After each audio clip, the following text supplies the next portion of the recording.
What is up, guys? Gary here, back with another video. Today we are at a forest.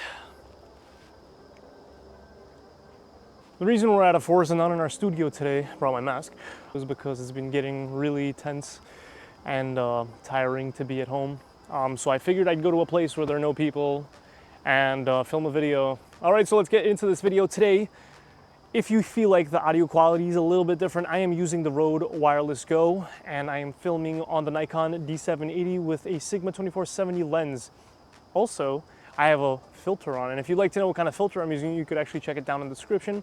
Today we're going to be talking about the Nikon Z7 II and the Nikon Z6 II. So this camera was just released yesterday. If you're anything like me, I stood up all night yesterday going through the specs and the new things that came out with this camera. So essentially we have the same sensors as the previous generation. What they changed is they actually incorporated a dual core processor, meaning they use the XP processor that they already have and they put another one inside, so now there's two. And that essentially is going to make things work faster, faster frame rates, faster buffer, more capability for video. And if you check my previous video, this is something I've been talking about for a while now, that Nikon should upgrade their processor because it's a little bit out of date. Hasn't actually been updated for a while now. So that's one of the things. Next thing we have that I'm really happy about, and I'm not sure if it was talked about enough, but it was a very big point, is that now that you're able to focus in darker black areas, meaning if you're taking photos at night, it will actually be able to focus better.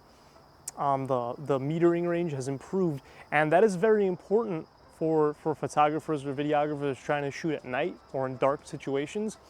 And another thing to note is that the D850 actually has the best metering range. The D850 and the D6, D5 as well had the best metering range until now, and now you have an even more improved metering range, which is very amazing and it's very useful to have. So now we have something that we've actually long been waiting for, and it's 60 frames per second on 4K. Not only do we have 60 frames per second, guys, we also have 12-bit color. 12-bit color on a Nikon is just mind-blowing because Nikon has really nice colors in my opinion, and 12-bit just furthers that dynamic range of the color, and it's so good to see. Another great feature that is coming out with this camera is the fact that you have two card slots. Two card slots are amazing because now you're able to have a backup. I can personally use this camera for professional uses now, which is such an amazing feeling because Nikon prior to this, with the exception of the Z5, was unable to be used in a professional setting, in my opinion, if you want to have a backup. So that's cool.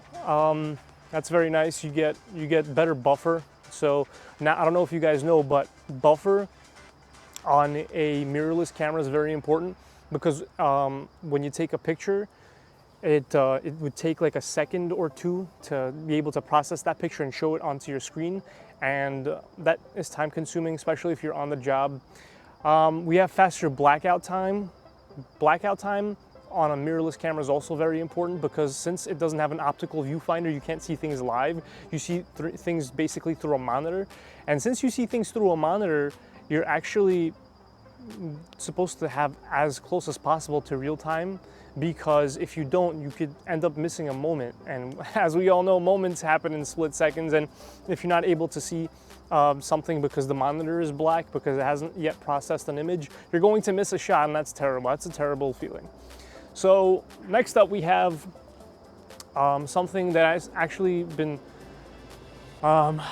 next we have something that I actually noticed, and it seems to be talked a lot in like comments of a lot of videos that I've been watching, is that the Z6 II actually has a crop factor, and the Z7 II does not have such a big crop. I think it has a 7% crop factor. Obviously, the way the two cameras are going to process the video is different because one is a 45 megapixel camera and it can incorporate things like pixel binning or line skipping, whereas the Z6 does not, it just crops the sensor in. So that's a big factor. So if you think about it, guys, this is actually an A7 III that Sony has. Basically, you're buying an A7 III. I personally am going to go for the Z7 II. Fun fact, I actually ordered it right away. I don't know if you guys have seen, but if you went to B&H, the first, maybe it's still up actually, the first hour after it was released, I went on B&H, and either B&H had a price reduction or they, you know, by accident put up the wrong price. But B&H had like a $300 discount on the Z7 II right at launch for pre-order. So hopefully they honor that order and they're not just gonna be like, oh, sorry, we're gonna have to cancel your order because we by mistake, you know, put up the wrong price, because that's gonna suck. But yeah, I personally am going to get the Z7 II primarily actually for video, not for photo so much. But photo with the 45 megapixel is something that is just amazing to have. I'm going to enjoy that. It's probably going to be my favorite camera. I'm going to be taking this, I actually bought this camera not for professional purposes. I actually bought this camera to be using for YouTube for you guys, to be making good videos so that I can improve my quality of my content. And I don't know guys, I'm super excited. I'm super excited because I've heavily invested into Nikon gear, and to be able to have a camera that's like an A7 III is just amazing. I have really high hopes for this camera. I pushed off on buying the Z5. I was thinking, should I buy the Z5?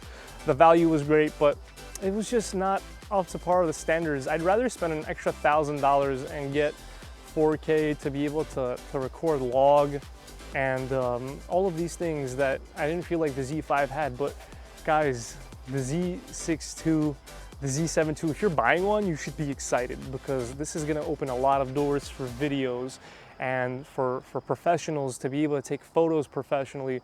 I'm really excited. Plus, there's new glass coming out. Guys, please leave a comment down below if you're going to be buying the Z6 II or the Z7 II, or if you're going to buy a Z5 instead, or maybe you're not going to invest in, you know, into this mirrorless system at all.